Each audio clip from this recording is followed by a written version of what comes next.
ഇന്നത്തെ എപ്പിസോഡിൽ ആദ്യം തന്നെ കാണിക്കുന്നത് അലീന ഇങ്ങനെ ആകെ വിഷമിച്ച് ഇവരുടെ ചിത്താമ്മയുടെ ഫോട്ടോയിൽ നോക്കി പരാതി പറയുന്ന കേട്ടോ. മമ്മി, ഞാൻ പൊക്കോട്ടെ, എനിക്ക് മതിയായി, എനിക്കിവിടെ ഇനി ജീവിക്കണ്ട, എല്ലാവരും ഞാൻ കണ്ടു, എല്ലാവരെയും തൃപ്തിയായി എനിക്ക്. മമ്മി പറഞ്ഞ ആ ചില്ലുഭിത്തിയും ഞാൻ കണ്ടു, ഇനി എനിക്കെല്ലാം മനസ്സിലായി, ഇനി എനിക്കിവിടെ ജീവിക്കണ്ട, ഞാൻ പൊക്കോട്ടെ എന്നിങ്ങനെ ഫോട്ടോയിലേക്ക് നോക്കി ചോദിച്ച് കണ്ണടച്ചിങ്ങനെ വിഷമിച്ച് നിൽക്കേണ്ട സമയത്ത് പെട്ടെന്ന് മോളെ എന്ന് വിളിക്കുന്നതായിട്ട് കേൾക്കട്ടോ. അങ്ങനെ തിരിഞ്ഞു നോക്കുമ്പോൾ പുറകിൽ ബ്രിജിത്താമ്മയെ കാണാണ്. മോളെ എന്ത് പറ്റിയെന്ന് ചോദിക്കാണ് ബ്രിജിത്താമ്മ. മോളെ എന്ന് വിളിക്കുന്നത് കേട്ടിട്ട് അലീന പെട്ടെന്ന് തിരിഞ്ഞു നോക്കാട്ടോ, ഞെട്ടി തിരിഞ്ഞു നോക്കാണ്. മമ്മി എന്ന് വിളിക്കണേ. അപ്പോൾ ബ്രിജിത്താമ്മ പറയുന്നുണ്ട്, മോളെ ആ ചില്ലുഭിത്തിക്ക് കട്ടി ഇത്തിരി കൂടുതലാണ് എന്ന് പറയാട്ടോ. എനിക്ക് മതിയായി അമ്മ, മതിയായി മമ്മി, ഞാൻ ഇവിടുന്ന് പോവുകയാണ്, എനിക്ക് സഹിക്കാൻ പറ്റുന്നില്ല, എന്നാലും എന്നെ പ്രസവിച്ച എൻ്റെ അമ്മയല്ലേ എന്നൊക്കെ ചോദിക്കുമ്പോൾ അവർക്കറിയില്ലല്ലോ മോളെ നീ അവരുടെ മകളാണെന്ന്. ഇതൊക്കെ അറിയുമ്പോൾ എന്തുമാത്രം പശ്ചാത്തപിക്കും, കുറ്റബോധം തോന്നുന്നു എന്നൊക്കെ പറയാട്ടോ ബ്രിജിത്താമ്മ. അപ്പൊ അലീന പറയുന്നുണ്ട്, മമ്മി ഒന്നും വേണ്ട, ഒരു പിച്ചക്കാരിയോട് കാണിക്കുന്ന ഒരു മാനുഷിക പരിഗണനയില്ലേ, അതെങ്കിലും എന്നോട് കാണിക്കാമായിരുന്നു എന്നൊക്കെ പറഞ്ഞ് വിഷമിക്കുകയാണ് അലീന. അവർക്കറിയില്ലല്ലോ മോളെ, അറിയാത്തത് കൊണ്ടല്ലേ, അറിയുമ്പോൾ ഇതൊക്കെ മാറും എന്നൊക്കെ പറയണം. ഇപ്പോൾ അവരുടെ തലയിൽ പണത്തിൻ്റെയും സ്ഥാനത്തിൻ്റെയും പ്രതാപത്തിൻ്റെയും ഒക്കെ അഹങ്കാരം കിടപിടിച്ച് കിടക്കാണ്, അതുകൊണ്ടാണ് ഇങ്ങനെയൊക്കെ സംസാരിക്കുന്നത്. അതൊക്കെ മാറുന്ന ഒരു കാലം വരും, അവർക്കിപ്പോൾ അറിയാത്തത് കൊണ്ടല്ലേ. പക്ഷേ നിനക്ക് അങ്ങനെ ഇല്ലല്ലോ, നിനക്കറിയാലോ, നിന്റെ അമ്മയാണ്, കൂടപ്പിറപ്പുകളാണ്, നിന്റെ വീടാണത്, അതൊക്കെ നിനക്കറിയാലോ. അപ്പോൾ നീ പിടിച്ചു നിൽക്കുക തന്നെ വേണം എന്ന് പറയാട്ടോ. അപ്പോൾ അലീന പറയുന്നുണ്ട്, മമ്മിയെ കുറിച്ച് പറഞ്ഞപ്പോൾ എനിക്ക് സഹിച്ചില്ല എന്ന് പറയണേ. സാരമില്ല, അതൊക്കെ മാറും, ഒരു നാൾ ഇതൊക്കെ മാറി വരും, നീ ക്ഷമിച്ച് സഹിച്ച് അവരെ സ്നേഹിച്ച് നിന്നാൽ മതി എന്ന് പറയാട്ടോ. അങ്ങനെ ബ്രിജിത്താമ്മ അങ്ങനെ ഒക്കെ പറയുന്നത് കേട്ടിട്ട് അവള് വീണ്ടും കണ്ണടച്ചിങ്ങനെ നിൽക്കണം. പെട്ടെന്ന് റിയാലിറ്റിയിലേക്കാണ് വരുന്നത്, കണ്ണ് തുറക്കുക കേട്ടോ. അപ്പൊ ഇതൊക്കെ മനസ്സിൽ ഇങ്ങനെ തോന്നിയതുപോലെ, നിനക്ക് ഞാനില്ലേ, ഞാനുണ്ട് നിന്റെ കൂടെ, നിനക്ക് ആരുമില്ലെങ്കിലും ഞാനുണ്ട്, എന്ത് വിഷമം വന്നാലും ഞാനുണ്ട്, എന്നോട് പറഞ്ഞാൽ മതി എന്നൊക്കെ ബ്രിജിത്താമ്മ ഇങ്ങനെ മനസ്സിൽ വന്ന് പറഞ്ഞതുപോലെ അവൾക്കൊരു ഫീല് വരികയാണ്. അങ്ങനെ ആ കബോർഡിന്റെ ഡോർ അടക്കിട്ടോ അലീന. ആ സമയത്ത് മുത്തശ്ശി ഉണരുകയാണ്. നീ ആരോടെ കുഞ്ഞെ സംസാരിക്കുന്നത്? ഞാനൊന്ന് മയങ്ങിപ്പോയി എന്ന് പറയട്ടോ. ഞാൻ എൻ്റെ മമ്മിയോട് സംസാരിച്ചതാണ്, അവര് മരിച്ചു പോയില്ലേ എന്ന് ചോദിക്കാണ് മുത്തശ്ശി. ഇല്ല, എൻ്റെ ഉള്ളിൽ ഇപ്പോഴും ജീവനോടെ ഇരിപ്പുണ്ട്, എനിക്ക് എന്തെങ്കിലും വിഷമം വരുമ്പോൾ, എനിക്ക് സംസാരിക്കണമെന്ന് തോന്നുമ്പോൾ ഞാൻ വിളിച്ചാൽ വരും, സംസാരിക്കും എന്നൊക്കെ പറയണേ. ഓ മനസ്സിലായി, നമ്മുടെ അടുത്ത് നിന്ന് മരിച്ചു പോയ, വേർപെട്ടു പോയ നമ്മുടെ പ്രിയപ്പെട്ടവരുടെ ആത്മാവ് നമ്മുടെ കൂടെ ഉണ്ട് എന്നുള്ള ഒരു തോന്നൽ തന്നെ നമുക്ക് നല്ലതാണ്, ഒരു ആശ്വാസം നൽകും എന്ന് പറയാണ് മുത്തശ്ശി. പിന്നീട് കാണിക്കുന്നത് കുഞ്ഞുമോളും അലീനയും ഭക്ഷണം കഴിക്കുന്നതാട്ടോ. ഇവിടെ ഭക്ഷണത്തിന് മാത്രം ആരും ഒന്നും കണക്ക് പറയത്തില്ല, ഇഷ്ടം പോലെ കഴിക്കാം. ചില വീട്ടിൽ അതിനും എച്ചി കണക്ക് പറയും. നീ വേണ്ടോളം കഴിച്ചു എന്ന് പറഞ്ഞിട്ട് ഒരു പ്ലേറ്റിൽ കുറച്ച് ചോറും കറികളൊക്കെ വിളമ്പി അലീനയ്ക്ക് കൊടുക്കുകയാണ് കുഞ്ഞുമോൾ കേട്ടോ. അങ്ങനെ കുഞ്ഞുമോൾ പറയുന്നുണ്ട്, ഇവിടുത്തെ കാര്യങ്ങളൊക്കെ ഞാൻ പറഞ്ഞ് മനസ്സിലാക്കി തരാം, ഓരോരുത്തരും ഓരോ ടൈപ്പാണ്, കൊച്ചമ്മയ്ക്ക് ഭയങ്കര ദേഷ്യമാണ്, പക്ഷെ ഇതിന്റെ കാര്യത്തിലൊന്നും കണക്ക് പറയില്ല എന്നൊക്കെ ഇങ്ങനെ പറയണം. അപ്പൊ അലീന ചോദിക്കുന്നുണ്ട്, കൊച്ചമ്മയ്ക്ക് മാത്രമല്ലേ ദേഷ്യമുള്ളൂ എന്ന് ചോദിക്കുമ്പോൾ എല്ലാവരും കണക്കാ കുഞ്ഞെ, ഇവിടെ ഉള്ളവരെല്ലാവരും കണക്കാണ്. ആ ചെറിയ കൊച്ചുണ്ടല്ലോ കൃഷ്ണജ, അവൾക്ക് മാത്രം ചില സമയത്ത് നല്ല മൂഡ് വരുമ്പോൾ ചിരിക്കും വർത്താനം പറയുകയും ചെയ്യും, അല്ലാത്തപ്പോൾ കണക്കാ. പിന്നെ അതിന്റെ മൂത്തതുണ്ടല്ലോ ഒരെണ്ണം ബബിത, അതിന് അഹങ്കാരത്തിന് കയ്യും കാലും വെച്ചതാണ്, അമ്മയുടെ തനി പകർപ്പാണ് എന്നൊക്കെ പറയാട്ടോ. പിന്നെ ഒരുത്തനുണ്ട് രോഹിത്, അവനെ ഒന്ന് സൂക്ഷിച്ചോളണം, അവന് അത്ര പുറമേക്ക് നല്ല ആള് വെടിപ്പ് ഒക്കെ ആണെന്ന് തോന്നുമെങ്കിലും ഉള്ളൊന്നും അത്ര നല്ലതല്ല. അതെന്താന്ന് ചോദിക്കുകയാണെ, അവന്റെ റൂമിൽ ഒരു ദിവസം ഞാൻ ക്ലീൻ ചെയ്യാൻ ചെന്നപ്പോ അവിടെ ഒരു കൊച്ചു പുസ്തകം കണ്ടു. അതെന്താ അതിനകത്ത് അതിനകത്ത് ഫുള്ള് ഇങ്ങനെ വേണ്ടാത്ത രീതിയിലുള്ള മോശമായിട്ടുള്ള ചിത്രങ്ങളും പടങ്ങളും അങ്ങനെയൊക്കെയാണ്.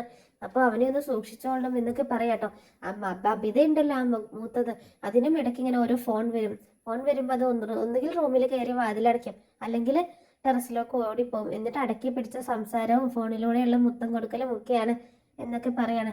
അയ്യേ അങ്ങനെയൊക്കെ ഉണ്ടോ എന്ന് ചോദിക്കുമ്പോൾ അങ്ങനെയൊക്കെയാണ് എന്നൊക്കെ പറയാണ് കുഞ്ഞുമോൾ കേട്ടോ. അപ്പോൾ ഇവള് പറയുന്നുണ്ട്, മതി പരദൂഷണം പറയണ്ട, ഞാനുള്ള കാര്യങ്ങൾ നിന്നോട് പറഞ്ഞത് മനസ്സിലാക്കി തന്നതാണ്, എന്തൊക്കെയാണ് ഇവിടെയുള്ള സംഭവങ്ങളെന്ന്. ഇവിടുത്തെ കൊച്ചമ്മയുടെ വിചാരം മക്കളൊക്കെ പച്ചവെള്ളം മാത്രം കുടിക്കുന്ന കുട്ടികളാണെന്നാണ്. പക്ഷെ അങ്ങനെയല്ല, അതൊന്നും കൊച്ചമ്മയ്ക്ക് അറിയത്തില്ല. ഇടയ്ക്ക് കൊച്ചമ്മയ്ക്ക് അവധി ഉണ്ടാവുന്ന സമയത്ത് ഒരു സാറ് കാണാൻ വരും. കൊച്ചമ്മയ്ക്ക് സംസാരിച്ചാൽ മാത്രം മതി. പക്ഷെ വരുന്ന സാറിന് അതല്ല ഉദ്ദേശം, വേറെ എന്തൊക്കെയോ കിട്ടിയാൽ കൊള്ളാം എന്നുള്ളൊരു ഉദ്ദേശമാണ്. മതി, എനിക്ക് കേൾക്കണ്ടെന്ന് പറയാട്ടോ അലീന, ഞാൻ ഉള്ളത് നിന്നോട് പറഞ്ഞു എന്ന് മാത്രമേ ഉള്ളൂ, നീ നോക്കിയും കണ്ടോ നിന്നാൽ മതി എന്ന് പറയാണ് കുഞ്ഞുമോള്.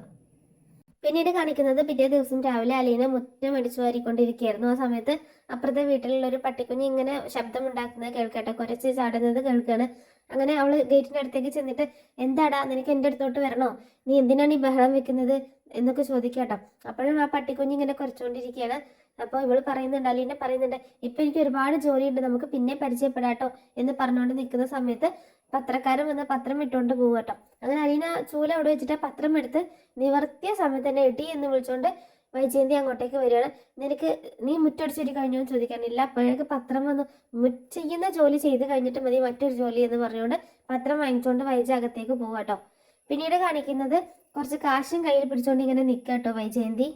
അവൾ അങ്ങനെ നിൽക്കുന്നത് കണ്ടിട്ട് ബാലചന്ദ്രൻ അങ്ങോട്ടേക്ക് വരിക കേട്ടോ. നീ എന്താ ഇവിടെ ഇങ്ങനെ സ്റ്റാച്യു പോലെ നിൽക്കുന്നതെന്ന് ചോദിക്കുകയാണെ.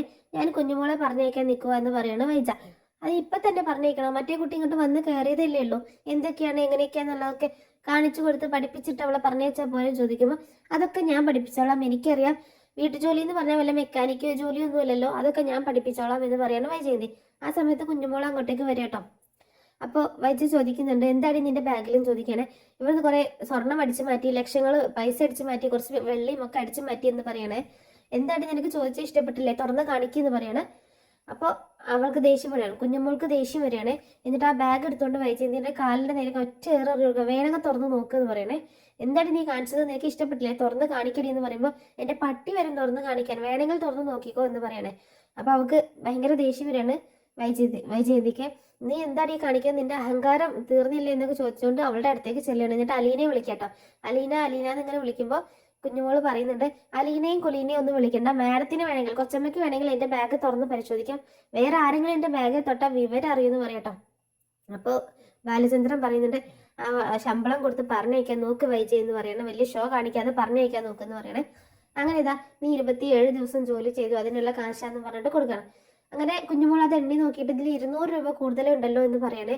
അത് നീ വെച്ചോ, ഞാൻ നിനക്ക് തന്നതാണ്, അത് നിന്റെ അഹങ്കാരത്തിനായിട്ട് നീ വെച്ചോ എന്ന് പറയുമ്പോൾ അങ്ങനെയാണെങ്കിൽ ഈ കാശിന് ഏറ്റവും യോഗ്യത മാഡം തന്നെയാണ്, കൊച്ചമ്മ തന്നെയാണ്, കൊച്ചമ്മ തന്നെ ഇത് വെച്ചോ എന്ന് പറഞ്ഞുകൊണ്ട് അവളുടെ മുഖത്തേക്ക് വലിച്ചെറിഞ്ഞുകൊണ്ട് പോവാട്ടോ.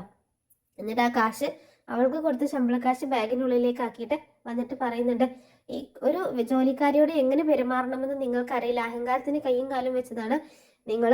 ഒരു നാൾ നിങ്ങൾക്ക് നല്ലൊരു പണി കിട്ടും, ഒരു ജോലിക്കാരി വരും, അവളുടെ കയ്യിൽ നിന്ന് നല്ലൊരു പണി കിട്ടും, അന്നേ നിങ്ങൾ പഠിക്കുള്ളൂ, അനുഭവിക്കാതെ നിങ്ങൾ പോവില്ല എന്ന് പറഞ്ഞുകൊണ്ട് കുഞ്ഞുമോള് പോവാട്ടോ.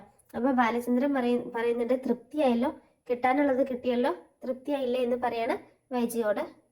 അലീന ആ സമയത്ത് മുറ്റൊക്കെ അടിച്ചു വരി സിറ്റൗട്ടൊക്കെ ക്ലീൻ ചെയ്തുകൊണ്ടിരിക്കുന്ന ആ സമയത്താണ് കുഞ്ഞുമോള് വരുന്നത്. കുഞ്ഞുമോള് വന്നിട്ട് പറയുന്നുണ്ട്, ഞാൻ പോവാണ് കൊച്ചേ, ഞാൻ രക്ഷപ്പെട്ടു എന്നൊക്കെ പറയണം. ചേച്ചിക്ക് എന്നോടൊന്നും തോന്നരുത്, ഞാൻ കാരണം ചേച്ചിയുടെ ജോലി പോയല്ലോ എന്ന് പറയുമ്പോൾ എനിക്കതിന് നിന്നോട് നന്ദിയുള്ളൂ, ഞാൻ വേറൊരു ജോലി പറഞ്ഞു വെച്ചിട്ടുണ്ട്, അവിടെ എനിക്ക് ഇവിടത്തേക്കാളും ശമ്പളം കിട്ടുകയും ചെയ്യും, പിന്നെ നീ നോക്കിയും കണ്ടൊക്കെ നിന്നോളണം എന്നൊക്കെ പറയാട്ടോ. എന്നോടൊന്നും തോന്നല്ലേ ചേച്ചി എന്ന് അലീന പറയുമ്പോൾ അതൊന്നും സാരമില്ല എന്ന് പറഞ്ഞിട്ട് ഞാൻ പോവാന്നും പറഞ്ഞുകൊണ്ട് എൻ്റെ ശമ്പളമൊക്കെ തന്ന് തീർത്തു, ഇന്നലെ തന്നെ തന്നിരുന്നെങ്കിൽ ഞാൻ ഇന്നിങ്ങോട്ട് വരത്തില്ലായിരുന്നു എന്നൊക്കെ പറഞ്ഞ് കുഞ്ഞുമോള് പോവാട്ടോ. പോയി ഇറങ്ങിയിട്ട് വീണ്ടും നിന്ന് പറയുന്നുണ്ട്, അവനവൻ്റെ കാര്യം നോക്കി നിൽക്കണം, മറ്റുള്ളവരുടെ കാര്യത്തിലൊന്നും ഇടപെടാൻ നിൽക്കരുത്. അവര് കൊച്ചമ്മമാരും എന്താ പറയുക, മുതിർന്ന ആൾക്കാരും വലിയ ആൾക്കാരും നമ്മൾ ജോലിക്കാരും തന്നെയാണ്, നമ്മളുടെ നിലവിലേക്ക് അവർക്ക് താഴാനോ നമുക്ക് മുകളിലേക്ക് ഉയരാനോ പറ്റത്തില്ല എന്ന് പറയാണ് കുഞ്ഞുമോള്. അതെനിക്ക് അറിയാം ചേച്ചി എന്ന് പറയാണ്.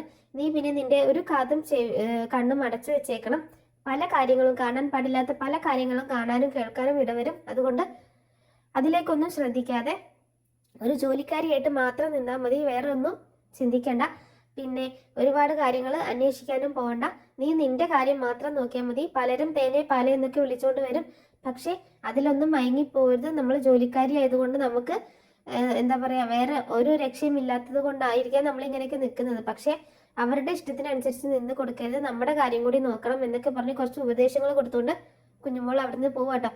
പോകുമ്പോൾ പറയുന്നുണ്ട്, എനിക്ക് ഉറപ്പുണ്ട് നീ തന്നെ കുറച്ച് കഴിഞ്ഞാൽ ഇട്ടിട്ട് പൊക്കോളും എന്നൊക്കെ പറഞ്ഞിട്ട് ആണ് കുഞ്ഞുമോൾ അവിടെ നിന്ന് പോകുന്നത്.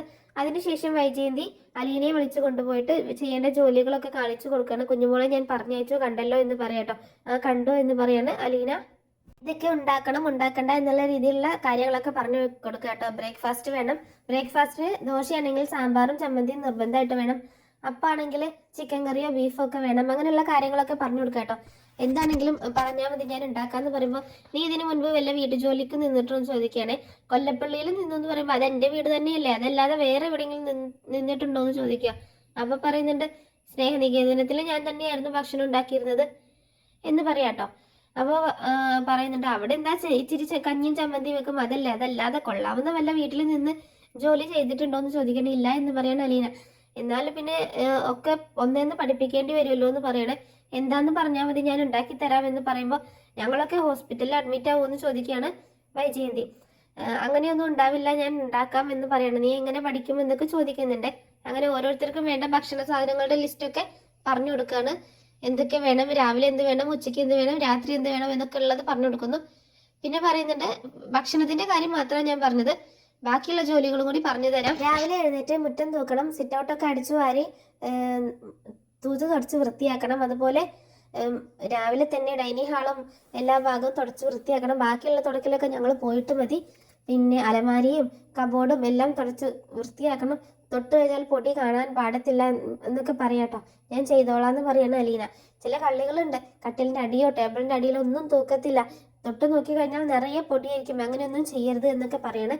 ഇല്ല, ഞാൻ അങ്ങനെയൊന്നും ചെയ്യില്ല, ഞാൻ ചെയ്തോളാം എന്ന് പറയുമ്പോൾ ചെയ്താൽ നിനക്ക് കൊള്ളാം എന്ന് പറയാട്ടോ. പിന്നീട് മക്കളുടെ ഡ്രസ്സൊക്കെ അലക്കാൻ വാഷിംഗ് മെഷീൻ ഉണ്ട്, എന്നാലും ആഴ്ചയിൽ ഒരു ദിവസം അത് കല്ലിലിട്ട് തന്നെ അലക്കണം, കാരണം ചെളിയൊന്നും മര്യാദക്ക് പോകത്തില്ല എന്നൊക്കെ പറഞ്ഞ് പോവാൻ നിൽക്കുകയാണ് വൈജയന്തി. പോകുന്ന സമയത്ത് ഒന്നുകൂടെ തിരിഞ്ഞു നിന്നിട്ട് ഒരു കാര്യം പറയാണ്.